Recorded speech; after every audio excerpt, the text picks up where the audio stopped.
પાછી એને વેચી દીધું અને ભરભેગી થઈ ગઈ.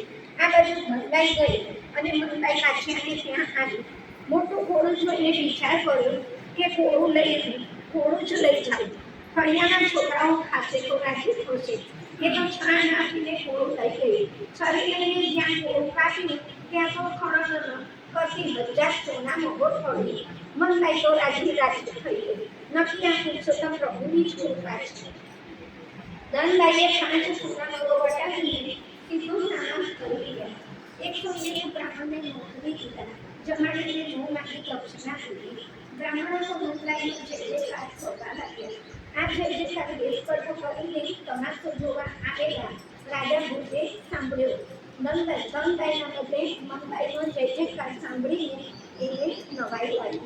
તપાસ કરતા જાણવા મળ્યું કે ધનબાઈ તો ઘોડું 4 આનામાં વેચી લીધું હતું.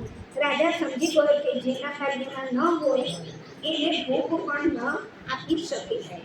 ધનબાઈને આ વાતની ખબર પડી ત્યારે એની આંખ ઉઘડી ગઈ. ભગવાને બુદ્ધિને ભૂખ ભજ્યા એનું જ આ પરિણામ હતું. એમ કરતા બીજો પુરુષોત્તમ આશા. ત્યારે ધનબાઈએ પૂર્ણ શ્રદ્ધાથી પ્રભુને સેવ્યા. ભગવાનની કૃપા થઈ અને